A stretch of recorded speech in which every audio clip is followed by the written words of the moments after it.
오늘 이 말씀 중심에서 로마서 39번째 시간입니다. 두 번째 질문이라는 제목으로 하나님 말씀 증거하겠습니다. 두 번째 질문, 그러니까 첫 번째 질문도 있었겠죠? 첫 번째 질문은 뭐였죠? 그래요. 참 잘 잊어버리셨어요. 그래서 내가 또 설교하는 겁니다. 예? 뭐 이렇게 궁시렁대지 말고 정확하게 손 들고. 첫 번째 질문이 뭐였죠?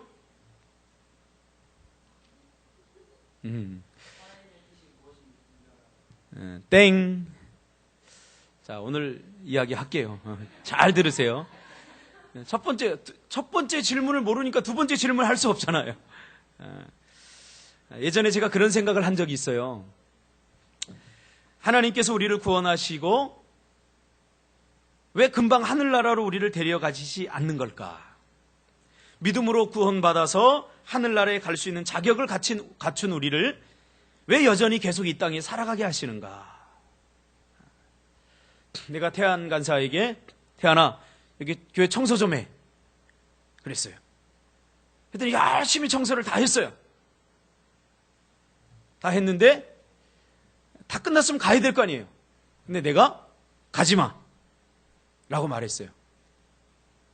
그러면 내가 가지 마 라고 말하면은 할 일이 더 있다는 거예요, 없다는 거예요? 예? 할 일이 더 있다는 거예요. 뭔가 더 할 일이 있다는 거예요. 그러니까 하나님께서 우리를 구원하시고 하늘나라로 바로 데려가시지 않는 것은 뭔가 할 일이 있기 때문에 그런 거죠. 그렇죠? 그래서 성경을 읽다가 왜 하나님께서 우리를 구원하시고 바로 하늘나라로 데려가시지 않았는가에 대한 두 가지 이유를 제가 발견했어요. 첫 번째는 하나님께서는 마지막 한 명까지 구원하시기를 원하신다는 거예요. 마지막 한 명까지. 그래서 하나님께서는 그 한 사람이라도 더 구원하시기 위해서 오래 참고 기다리셔요. 만약에 구원이 이루어지는 순간 여기서 끝! 정말 천국! 그러면 구원받지 못한 사람들이 여전히 남아있잖아요. 그러니까 하나님께서는 마지막 그 한 사람까지 다 구원하시도록 그렇게 오래 참고 기다리신다는 거예요. 그래서 구원받은 우리를 즉시 데려가지 않는다는 거예요.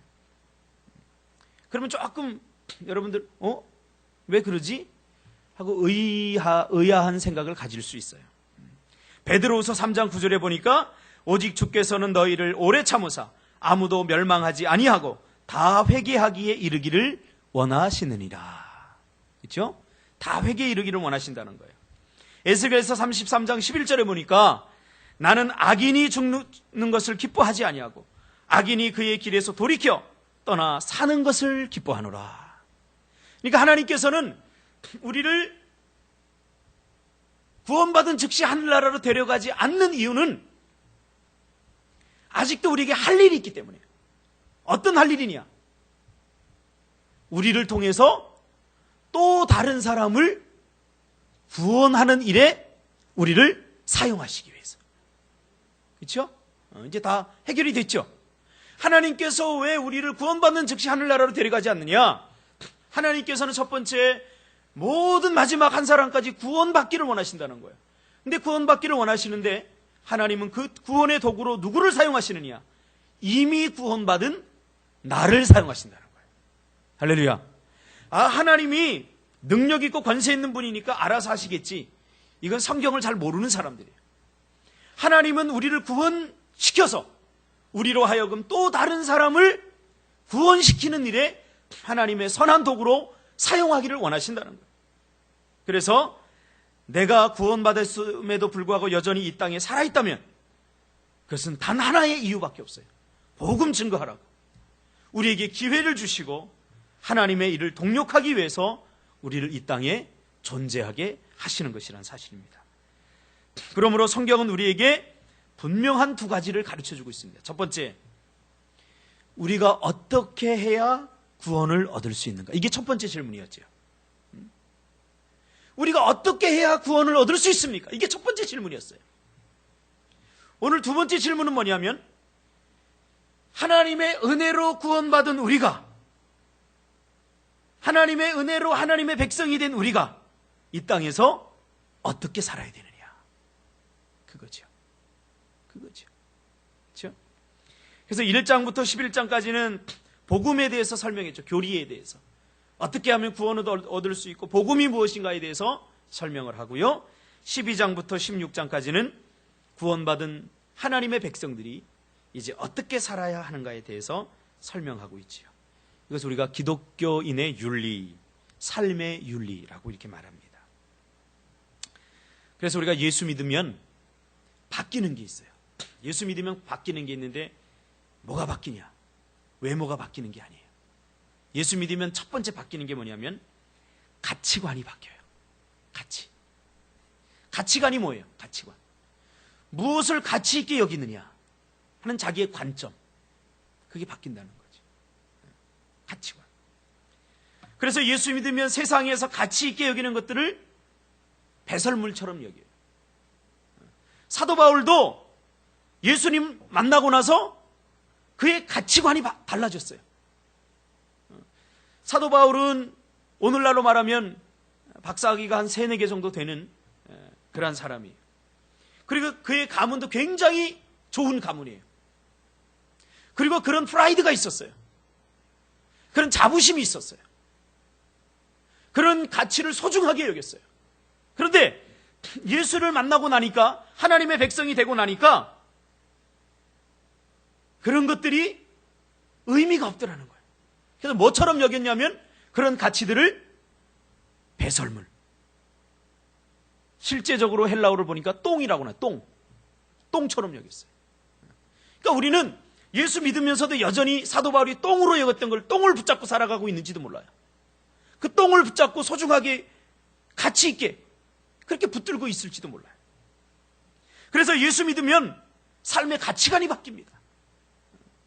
하나님 나라의 가치관, 그리고 세상의 가치관은 분명히 다르죠. 예수를 믿고 구원받아서 하나님의 백성이 되었다는 것은 하늘나라의 가치관을 삶의 기준으로 삼고 살아간다는 거예요. 그러니까 하나님께서 가치 있게 여기는 것, 주님께서 가치 있게 여기는 것을 우리도 가치 있게 여긴다는 거죠. 하나님께서 가치 없게 여기는 것을 우리도 가치 없게 여긴다는 거죠. 이 가치관이 바뀝니다. 누가복음 6장에 보면 예수님의 유명한 설교 2개가 있는데, 하나는 산에서 한 설교, 그걸 산상설교라고 그러고, 평지에서 한 설교를 평지설교라고 합니다. 근데 마태복음 5장에는 산상설교가 나오고 누가복음 6장에는 평지설교가 나옵니다. 이 산상설교와 평지설교는 너무 중요한 말씀입니다. 특별히 이미 구원받은 하나님의 백성들이 어떻게 살아야 되는가에 대한 아주 중요한 인사이트를 우리에게 던져주고 있습니다. 거기에 보면 예수님께서 뭐라고 그러냐면,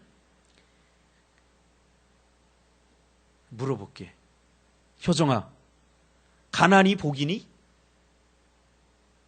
가난이 행복이니?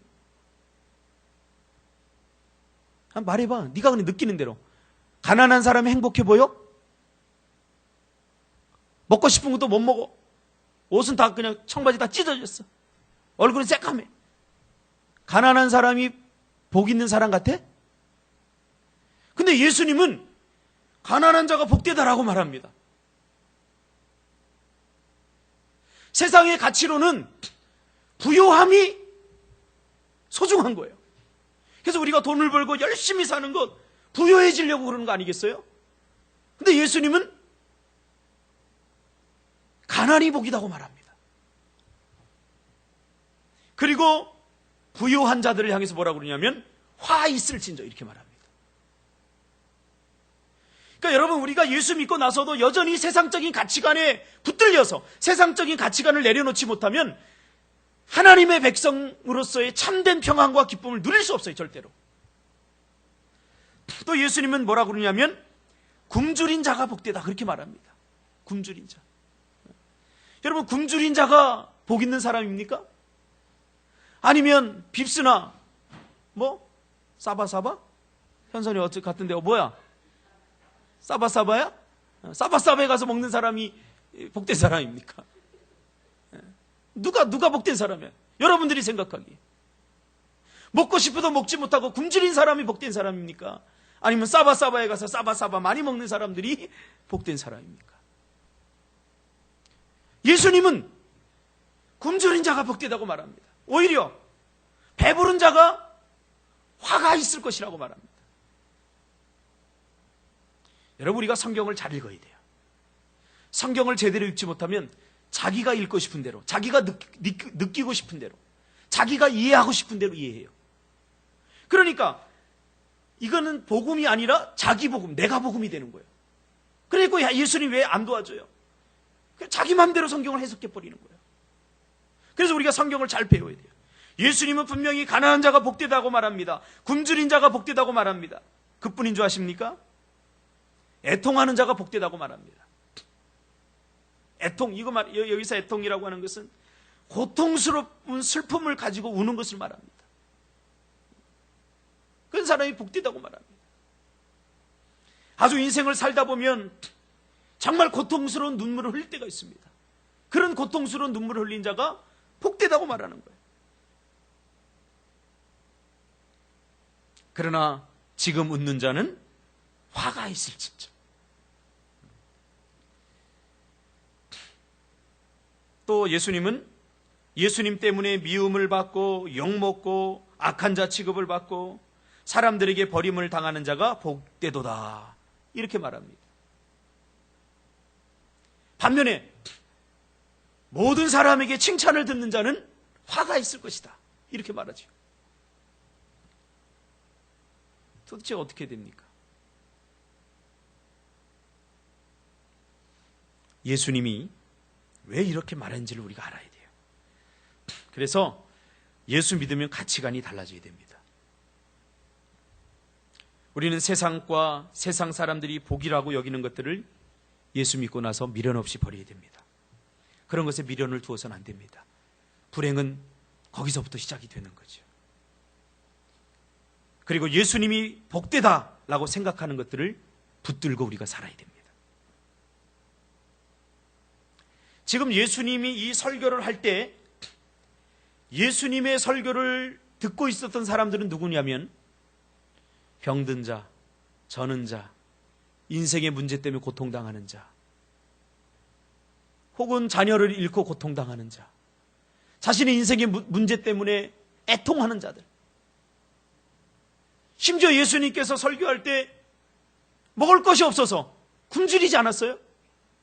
하루 벌어서 하루 먹을 것도 없는 그런 가난한 자들, 그러한 자들이 예수님의 설교를 들으러 예수님을 만나러 간절하고 절박하게 나왔다는 거죠. 그러니까 예수님의 눈에 비친, 예수님이 딱 보니까 거기에는 부자들, 배부른 자들, 즐거운 자들, 모든 사람에게 존경받고 칭찬 듣는 사람들은 한 사람도 없어요.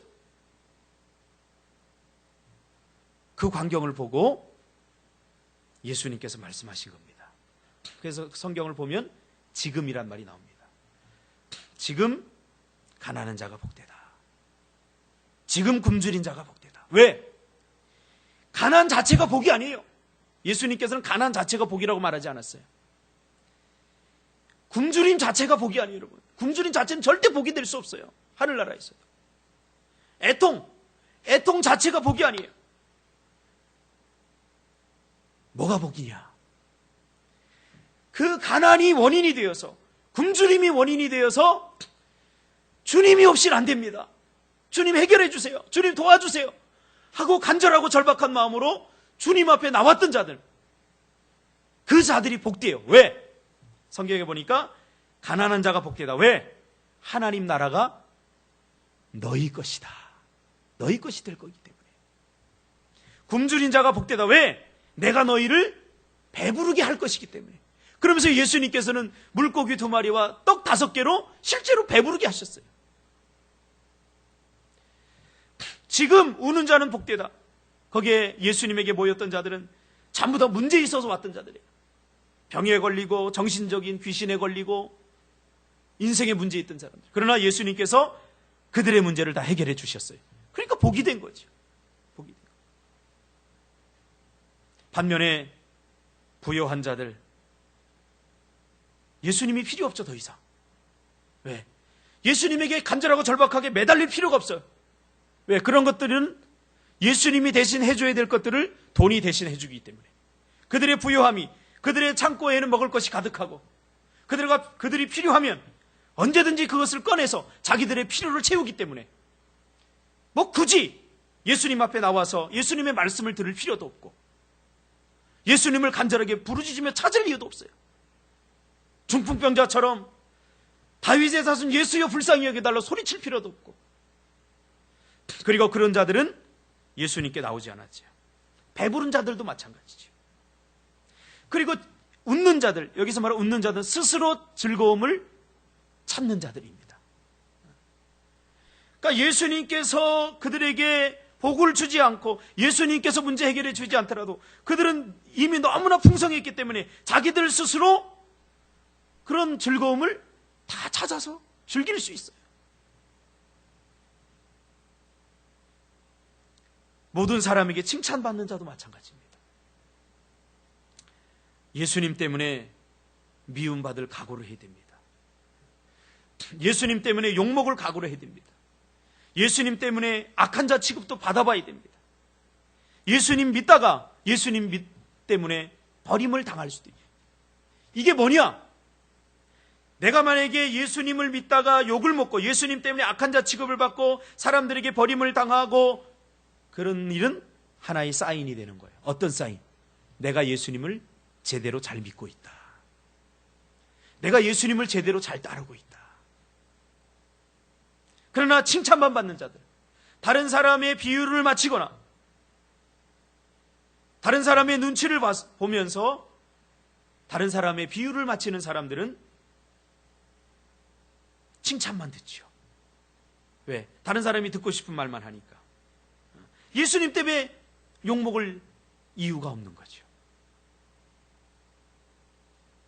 그러므로 예수 믿으면 가치관이 달라져야 됩니다. 우리는 세상 사람과 세상 사람들이 복이라고 여기는 것들을 미련 없이 버리고 예수님이 복이라고 생각하는 것들을 붙들고 살아야 됩니다. 그러나 죄가 우리 인간의 가치관을 타락시키지 않았습니까?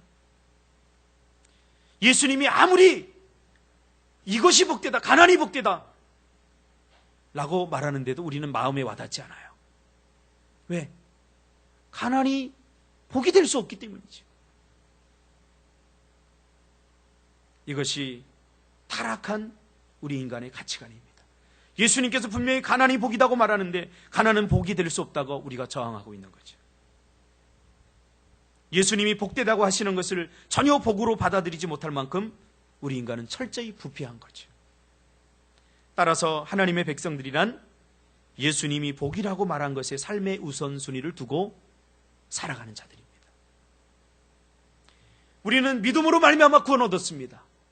그러나 구원받은 우리가 어떻게 살아야 되는가 라고 하는 질문에 예수님이 가치 있게 여기는 것들을 가치 있게 여기며 살아야 된다는 거죠. 예수님께서 복이라고 말한 것을 우리도 복이라고 생각하면서 그것에 헌신하면서 살아야 되는 거죠. 이것이 어떻게에 대한 답입니다. 그래서 우리가 예수님이 복되다라고 하는 것을 믿으면서 그렇게 살다가 미움을 받고 고난을 당하고 굶주리고 사람들로부터 왕따를 당하고 또 고통을 당하고 고난을 당할 때 그때 우리는 낙심하고 좌절하는 것이 아니라 아하, 우리가 제대로 예수 믿고 있구나. 우리가 제대로 된 제자들이구나. 우리가 제대로 예수님의 제자로서의 삶을 살고 있구나 하고 인식하는 거죠. 오늘날처럼 아무 문제가 없고 오늘날처럼 그저 예수 믿고 형통하여 잘 되는 것이 복이라고 여기는 것을 우리 인생의 가치로 삼는다면 그것은 성경이 말하는 복이 아닙니다. 성경은 그 어디에도 예수 믿으면 모든 것이 잘 된다라는 말이 없어요. 고난과 형통은 같이 가게 되어 있습니다.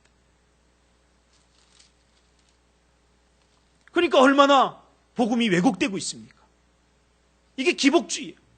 복만을 말하는 거죠. 이런 기복주의의 말씀을 매일매일 듣고 자라다 보니까 우리의 신앙과 우리의 영이 병이 들어버린 거죠. 조금 문제가 있으면 하나님 왜 기도 응답해 주지 않지? 조금 고난을 당하면 낙심하고 좌절하지요. 오히려 고난은, 물론 고난에는 두 가지가 있어요. 자기 욕심, 자기 뜻대로 하다가 당하는 고난이 있어요. 그거는 구분해야 돼요. 우리가 하나님의 뜻대로 하나님이 가치 있게 여기는 것들을 가치 있게 여기다가 당하는 고난, 그 고난을 당할 때 우리는 내가 참된 제자의 삶을 살고 있구나, 그렇게 우리 자신들을 발견하게 되는 거죠. 왜 부요한 자에게 화가 있습니까? 부요한 자란 이미 갖출 것을 다 갖추고 있다고 생각하는 사람들입니다. 부족한 것이 없어요. 모든 것을 다 갖추었다고 생각하는 사람은 예수님을 간절하게 원하지 않습니다. 지금 예수님께서 말씀을 전할 때 그 밤이 늦도록 어두캄캄할 때까지 남아서 굶주리면서 배고픔도 있고 예수님의 말씀을 들었던 사람들이 누굽니까? 모두가 절박한 사람들이죠. 모두가 예수님께서 고쳐주지 않으면, 예수님께서 해결해 주지 않으면 안 됩니다 라고 하는 간절하고 절박한 사람들이 여기 왔었지, 스스로 자기의 문제를 해결할 수 있는 사람들은 여기 한 사람도 나오지 않았지요. 예수님의 도움 없이도 이미 모든 것이 다 있기에 예수님은 필요 없다, 오히려 예수님은 거추장스럽다, 그렇게 생각하는 거죠. 그래서 예수님은 그들을 향해서 화가 임할 것이다, 화가 임할 것이다. 그게 왜 화가 되는 줄 아시죠? 이미 예수님은 부자와 거지 나사로의 삶에서 이미 부요함이 왜 화가 되는지 말해주고 있지요. 부요함 때문에, 부족함이 없기 때문에 부자는 예수님에게 관심을 둘 여유가 없었어요. 너무 바빴어요. 자기의 부를 누리느라고 예수님께 관심을 둘 시간이 없었어요. 그래서 여러분, 우리에게 문제가 있는 거 하나님의 은혜임을 믿으시길 바랍니다. 여러분, 그 문제조차 없었다면 여러분들이 그렇게 절박하게 기도하겠어요? 그렇게 간절하게 기도하겠어요? 요즘 저는 새벽에 기도하다가 이 사실을 깨닫고 얼마나 감사한지 몰라요. 만약에 나에게, 우리 교회에 아무 문제가 없고 부유하고 풍성하기만 하다면 아마 나는 영적으로 병들 거예요. 육신은 풍성할지 모르지만 내 영혼은 가난해질 거란 말이에요. 누가 복된 사람이냐? 오늘 하나님께서 나를 도와주지 않으면 안 됩니다.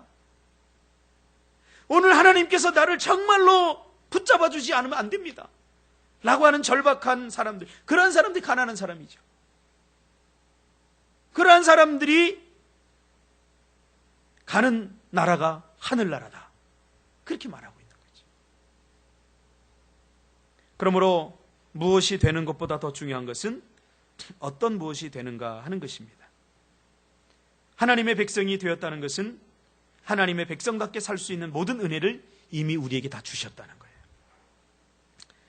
하나님은 나무를 맨손으로 베게 하시지 않습니다. 이미 은혜로 톱을 주시고 도끼를 주시고 나무하라고 하시는 분입니다. 무슨 말이냐면 우리는 이미 하나님의 백성답게 살 수 있는 능력과 힘을 하나님께 다 주셨다는 거예요. 못 사는 게 아니라 안 사는 거예요. 그렇게.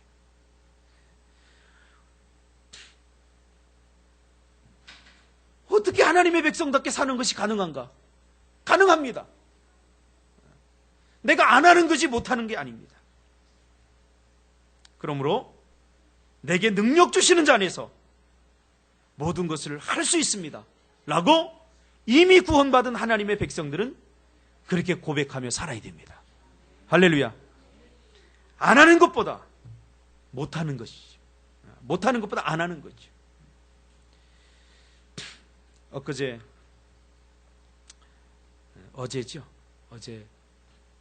밤을 새웠습니다. 만감이 교차하더라고요. 만감이. 꼬박 밤을 새웠습니다. 뭐 때문에 새웠냐면 제가 보니까 자랑은 아닙니다. 신학을 하고 신학 MDB를 했어요. 그래서 신학 석사를 하고 그 다음에 필요해서 심리학을 했어요. 심리학 학사를 하고. 그리고 또 필요해서 한번 하고 나면 그 다음에 32학점만 보태면 학위 하나씩 나오니까 간단합니다. 그 다음부터는. 그래서 여러분도 알다시피 한 2년 전에 제가 청소년 학사를 시작했어요. 그래서 어제 학위 하나를 따는 날이었어요. 그래서 학점을 다 마무리를 하고 이제 다 보내주고 하는 작업을 어제 마무리를 하는 날인데, 하고 나니까 감사하더라고요. 못하는 것이 아니라 안 하는 거죠. 할 수 있었어요. 힘들었어요. 어떤 것은 펑크가 났어. 제대로 시험을 못 봐서 F가 나왔어. 목회를 하면서 하다 보니까 힘들어요. 시험 타이밍 놓치고 또 40이 넘으니까 공부가 안 돼. 시험 보면서 야, 괜히 시작했다. 이거 괜히 별 생각이 다 드는 거예요. 근데 어제 마무리를 딱 하고 마지막 점수 다 오는 거 다 확인하고 그리고 이렇게 앉아 있는데 잠이 안 오더라고요. 그래서 어제 꼬박 밤을 새웠습니다. 여러분, 못하는 게 아닙니다. 안 하는 거죠. 저는 또 할 거예요. 또 도전할 거예요. 배운 것이 많아요 하면서 녹슬지 않더라고요. 공부를 하면서 느낀 게 뭐냐면 녹슬지 않아. 머리가 뭔가 자꾸 꾸준히 하니까 막 삶에 활력이 생겨요. 여러분, 성도가 되는 것보다 더 중요한 건 나는 지금 어떤 성도인가?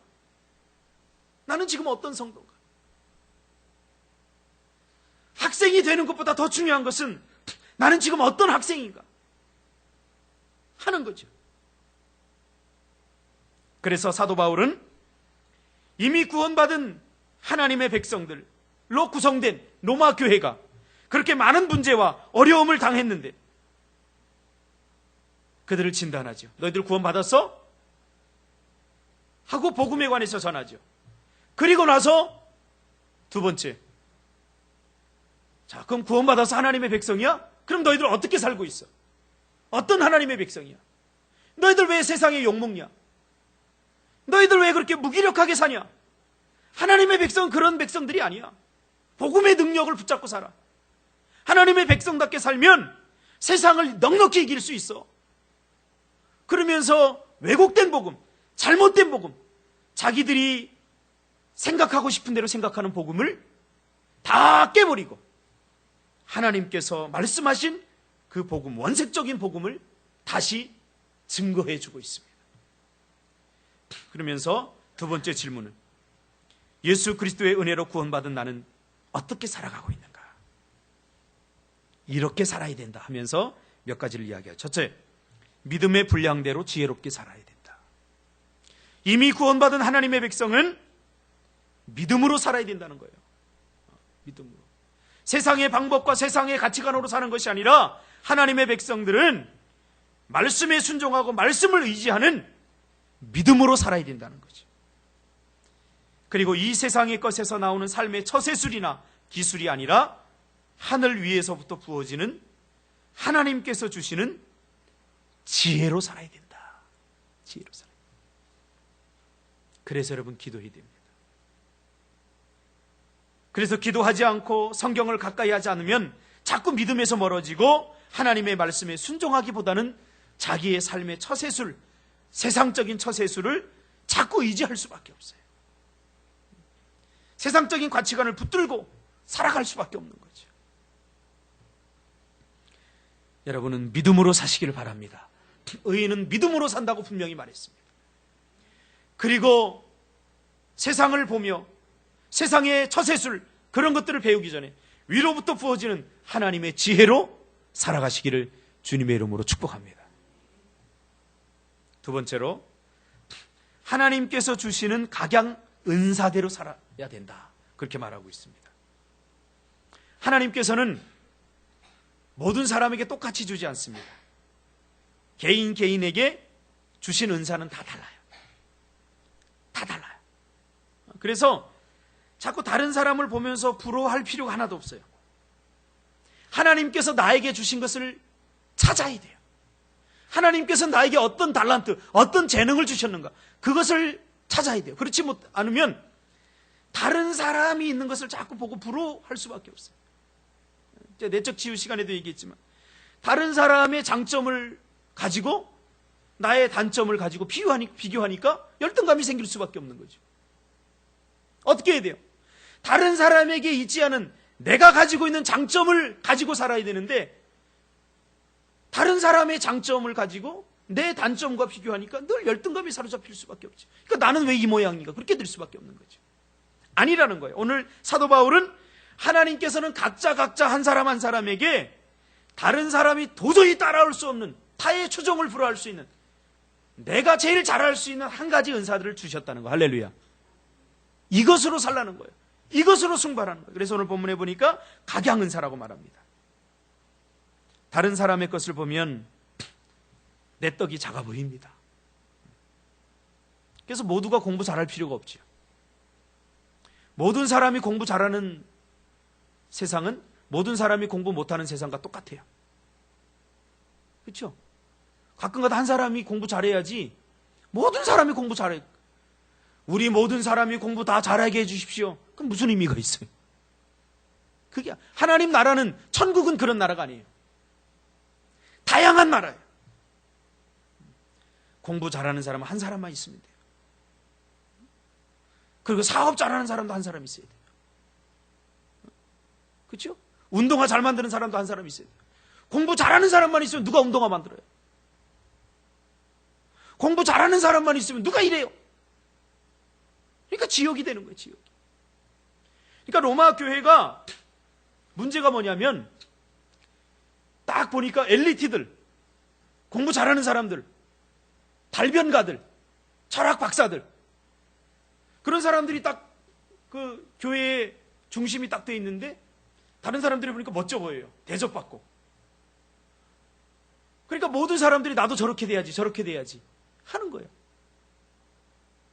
그러니까 사도 바울이 가슴이 아픈 거예요. 그러니까 모두 같은 걸로 교회에 봉사하고 쉽고 편안한 일을 자꾸 하려고 그러는 거예요. 그러니까 교회에 문제가 생기죠. 그럼 어려운 일은 누가 합니까? 그러니까 은사대로 해라. 은사대로. 모두가 같은 꿈을 꿀 필요가 없잖아요. 모두가 같은 꿈을 꾸면 그게 지옥이죠. 경쟁이죠. 그럼 하나님은 누구를 성경시켜주고 누구를 떨어뜨립니까? 민지가 고무신 만드는 거 잘하면 나는 굳이 고무신 잘 못 만드는데 고무신 만들려고 할 필요가 없어요. 나는 남학신을 만들면 남학신. 우리 인생도 마찬가지. 어제도 우리 집사람이 어떤 그 청년 이야기를 하더라고요.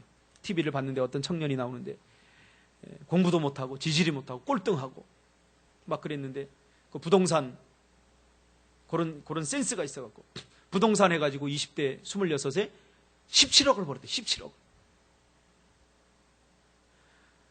내가 어제 보니까 한국 사람 한 사람이 평생 12억 8천인가를 투자하고 자기가 누릴 수 있는 건 10.1억인가 그거밖에 안 돼. 근데 이 친구는 17억을 26살 때 벌었어요. 공부 꼴찌. 제가 오늘 인터넷에 가서 뒤져봤더니 나오더라고요. 공부 꼴찌. 근데 사업을 하다가 5억을 빚쳤어요.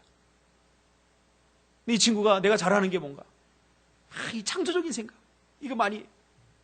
그래갖고 그 아이템을 국가와 그 공유를 해가지고 아이템을 팔아가지고 그런 사업을 해서 얼마를 벌었죠? 20, 빚 다 갚고 20몇 억인가 이렇게 더 벌었다는 것 같아요. 이게 돈 얘기를 하는 게 아니에요. 그러면서 이 친구가 하는 얘기가 자기는 대안학교를 세울 건데 어떤 대안학교를 세우냐면 자기네 학교에는 꼴찌들만 오는 학교. 할렐루야. 근데 무작정 꼴찌하는 사람, 게으르고 나태하면서 꼴찌하는 사람이 아니라 창조적인 꼴찌하는 사람들. 그런 사람들 뽑을 거래요. 그러니까 이 세상 공부 잘하는 사람들만 해주잖아요. 인정해 주잖아요. 아니라는 거죠. 자기도 공부 못했는데 충분히 할 수 있다는 거죠. 이게 여러분 성경에서 말하는 오늘 이 본문의 이 말씀이에요. 각양 은사대로 살아라. 태안이는 상원이를 부러워할 필요 없어. 상원이 외모를 부러워할 필요 없어. 상원이 눈 크다 그러면서 부러워할 필요 없어. 만약에 네 얼굴에 상원이 눈을 갖다 놓으면 너는 거북이야. 그치? 지금 너의 얼굴에 내 눈이 가장 어울리는 거. 할렐루야. 아니 아멘 안 해 이게? 다시 할렐루야. 하나님이 나에게 주신 인생을 살라 그 말이에요. 하나님이 나에게 주신 인생. 자신이 할 수 없는 것으로 헌신하려고 하고 봉사하려고 하고 그저 다른 사람의 인생이 멋져 보이고 다른 사람이 하는 것이 멋져 보이기만 하면 그것이 곧 불행이고 그것이 곧 지옥이 되는 거죠. 여러분, 자신의 것을 사랑하십시오. 여러분의 부모님을 사랑하십시오. 여러분의 가족을 사랑하십시오. 여러분이 지금 현재 처해 있는 이 환경을 사랑하고 인정하시기 바랍니다. 무엇보다 나를 이렇게 만드시고 또 나된 이 모습을 만들어주신 하나님을 사랑하고 그런 나를 사랑하시기 바랍니다. 나를 사랑하지 못하면 절대 다른 사람을 사랑할 수 없어요. 여러분, 나를 얼마나 아낍니까? 보람이 그렇지? 너 자신을 굉장히 아끼지, 너도? 아낀다고 아끼는데 나를 사랑하지 못해. 그런 사람은요, 다른 사람을 절대 사랑 못해요. 자기 방식대로 사랑하는 거죠. 그래서 다른 사람을 괴롭히게 되는 거죠. 거북이는 짧은 다리를 불평하고 원망하지 않습니다. 오히려 거북이는 등껍질이 무겁기 때문에 다리가 얇고 길고 가느다라면 오래 못 삽니다. 부러집니다. 빨리 가는 것이 불행입니다. 거북이에게는. 오히려 그 묵직한 두 다리로 빨리 갈 수는 없지만 오래 갈 수 있습니다. 그러니까 하나님께서 가장 적합하게 여러분들을 만들어 놓으시고 그렇게 여러분들을 하나님께서 하신 거예요. 그러면서 다양한 은사가 나오죠. 일방적으로 잘하기만 하는 사람은 없습니다. 일방적으로 못하기만 하는 사람은 없습니다. 잘하는 것과 못하는 것이 사람에게 다 공존하죠. 그래서 오늘 본문에 보니까 너희 교회 안에 이런 은사들이 있지 않느냐. 예언, 섬김, 가르치는 일, 위로하는 일, 구제하는 일, 다스리는 일, 긍휼을 베푸는 일. 다양하지 않느냐. 그러니까 그런 것을 가지고 해라. 모든 사람이 예언도 하고 섬김도 하고 가르치는 일도 하고 위로하는 일도 하고 구제하는 일도 하고 이렇게 하려다 보니까 인생이 불행해지는 거다. 예언을 잘하는 사람은 예언을 하면 되고 또 섬기는 것이 행복이고 섬기는 거 잘 되는 사람은 섬기면 되고 가르치는 것을 잘하는 사람은 가르치는 걸 잘하면 되고. 제가 부교육자 때 중고등부 부장 집사님이 누구였냐면 임상준 집사님이라고. 내가 보니까 이 사람 믿음도 하나도 없어요. 컨설이만 뻥뻥 치고 믿음도 하나도 없어요. 아유, 뭐 저런 사람을 왜 부장 집사로 시켜줘서 사역하는데 힘들지? 그런데 아니더라고요. 그 사람 때문에 그 중고등부가 부흥했어요. 어떻게 해서 부흥한지 아세요? 그 교회가 중고등부가 몇 명 없어요. 그래서 중고등부 초청잔치를 하는데 이분이 신흥중학교 야구 감독이었어요. 야구 감독. 근데 그 교회의 중고등부가 5명 이상 나와본 적이 없어요. 근데 우리가 초청장치를 하니까 한 사람씩만 데려와라 그랬어요. 내가. 더도 말고 덜도 말고 한 사람씩만 데려오면 10명이야. 그러면 우리 교회가 생긴 이래로 제일 많이 우리 중고등부가 모이는 거야. 나는 그걸로 만족하려고. 그거면 돼. 그랬어요. 초청장치는 다가오는데 아이들한테 내가 물어봤어. 보람아 데리고 왔어? 누구 기도하고 있어? 안 올 것 같아요. 민지야 너는? 저도 안 올 것 같아요. 너는? 태안이 너는? 저도 안 올 것 같아요. 다 안 온다는 거예요. 낙심하고 있는데 금요 철야때 토요일 날 내일 이제 하기로 했는데 난감하지 않겠습니까? 초청장치를 한다고 했는데 5명 덩그러니 앉아서 무슨 쫓전잔치를 합니까? 근데 금요철에 이분이 나오시더니 전사님 잘 준비됩니까? 대기는 개뿔이 됩니까? 지금 죽겠습니다. 한 명도 안 나올 것 같아요. 그러니까. 몇 명이면 됩니까? 그러더라고요. 많이 나올수록 좋습니다. 그러니까. 알겠습니다. 그러더니 하루 자고 났는데 토요일이 됐는데 야구부와 야구부 후보까지 다 데리고 왔어요. 한 50명 왔어. 50명. 그 교회에 다 앉으면 어른도 50명이 안 나오는데 꽉 차버렸어요. 꽉 차버렸어요. 물론 그 아이들이 다 나오는 건 아니지만 제가 힘을 얻었어요. 거기에. 아, 되는구나. 내가 불가능하다고 생각했지 하나님이 일하시면 되는구나. 할렐루야. 그 다음부터 내가 힘을 얻으니까 그 다음부터 중고등부 부흥돼서 10명, 20명, 30명, 40명 불어나더라고요. 이 세상에 쓸모없는 사람 한 사람도 없습니다. 딱 한 사람이 있어요. 안 하는 사람. 못하는 게 아니라 안 하는 사람은 그건 하나님도 굳이 할 수 없어. 그래서 오늘 본문에 뭐라고 그래요? 게으르지 말라 그렇게 말하잖아요. 나와요 안 나와요? 몇 절이죠? 부지런하여 게으르지 말고 열심을 품고 주를 섬기라. 게으른 사람은 나라도 구제 못한다고 그러잖아요. 그러나 게으른 사람은 하나님도 구제를 못해. 게으른 사람. 게으르지 말아야 돼요. 게으름은 악입니다. 악이에요. 게으르지 마.